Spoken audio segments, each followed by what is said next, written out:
Hello everyone, I'm Ronald Mehta and welcome back to marketing91.com.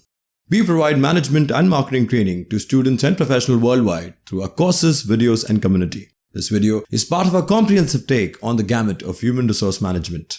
Let's start with collective bargaining. Well, collective bargaining is a two-word phrase with the focus on being collective, which denotes teamwork or cooperative endeavors being made by members of the group, which come together and bargain for a common cause. Through collective bargaining, representatives of the management and the employees come to an agreement. Let's see how, through a case study of Germany's biggest union, IG Metall. The IG Metall union in Germany accepts a pay increase but below inflation. In the most closely watched pay negotiations in Europe, the largest union in Germany achieved an agreement, allaying central bankers' concerns about a harmful wage price spiral. IG Metall had a conflict with businesses in Germany's vast automotive, metal and electrical sectors which went on for months. Finally, the union called a truce after a long-going friction and reached a deal that only partially offsets the living expenses that are increasing rapidly for millions and millions of industrial employees. Workers will receive salary increments significantly below Germany's inflation rate, which is already at a 70-year high of 11.6%. They will receive raises of 5.2% in the following year and 3.3% in 2024, in addition to two lump sum payments of 1,500 euros. Moving on. The agreement, which was for the Baden-Württemberg region, is to be implemented for all 3.9 million employees in the electrical and metal industry, which is the engine of Germany's overall economy. Companies originally resisted the union's request, claiming that they were already under pressure from the rising energy prices and a possible winter recession. The final result falls short of the union's initial demand for an 8% yearly salary increase. However, it is still far better than the employees' first proposal to pay employees merely a lump sum of 3,000 euros over the course of 30 months. After a few weeks of negotiation, around 900,000 workers throughout Germany went on an hour strike as a form of warning. These workers also included a steelmaker, Bosch, and manufacturers of automotive parts. As stated by Hoffman, the chair of IG Metall, the employees will soon have significantly more money in their pockets and permanently, adding that the deal would bring the employees a noticeable relief in view of increased prices. Moving on to another case study of Hyundai Steel, which was ordered to conduct collective bargaining with suppliers' labor unions.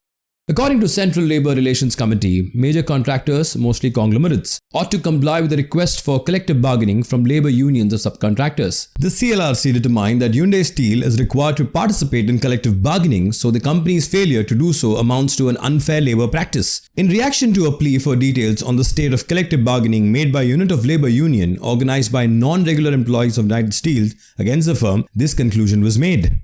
Because it does not really utilize workers, Hyundai Steel rejected the labor union's beast request for collective bargaining. A business insider said that the CLRC ruling is not in line with the guidelines issued by the Ministry of Labour and Employment that labor contracts determine users of labour. The ruling will prompt further confusion at the forefronts of industries. Now let's move on to the features of collective bargaining. First, collaborative action. The negotiations are collective in that they involve the interests and advantages of all employees who collectively negotiate through their representatives. Next, equivalent power. Both sides negotiate from a place of parity of power. In other words, both sides have equal negotiating strength. Then comes the element of adaptability. Collective bargaining does not happen in vacuum. It involves giving and receiving. Both employees and management put out efforts into reaching an agreement. Moving on. Voluntary by nature. Since there is no legal requirement for collective bargaining, it is by definition a voluntary activity. The parties also pursue collective bargaining in order to further their interest. Next, flexible. The method of negotiating agreements, the negotiation process, and the attitude of the parties involved all change during the course of collective bargaining, making it a dynamic or flexible process. And finally, relationships of power. There is balance of power in the situation, with the unions attempting to protect its interest and the management attempting to maintain the authority to govern. Moving on to the importance of collective bargaining. First, productive reaction to industrial conflict. Collective bargaining is viewed as a constructive reaction to industrial dispute because it shows a desire to resolve differences through dialogue and knowledge rather than violence. Next, participatory management. Collective bargaining is recognized as a tool for fostering employee involvement in the decision-making process. Next, development of democracy. Collective bargaining is a way for democracy to spread to the workplace. It is a democratic way to ensure that the human services are adequately compensated. Next, a fair system.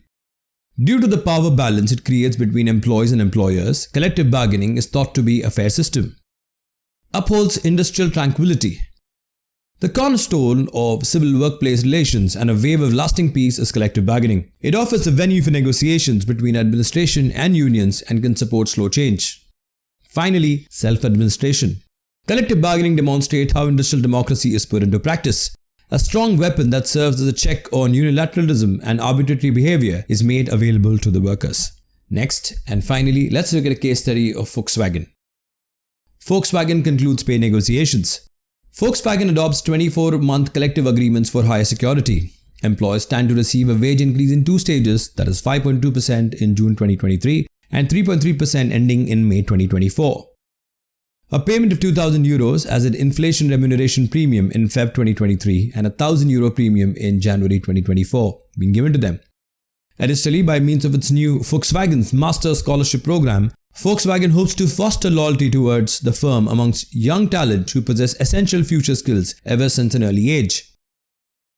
As stated by a chief negotiator, we have achieved long-term planning certainty and stability for Volkswagen for 24 months. This agreement takes into account of the exceptionally challenging and persistently volatile macroeconomic environment. The strong signal given by an agreement being reached before the duty to refrain from industrial action expired also testifies to a responsibility towards our workforce and the company. Moving further, moreover, a 5-year extension through December 31st, 2027 has been made to the collective agreement regarding partial retirement.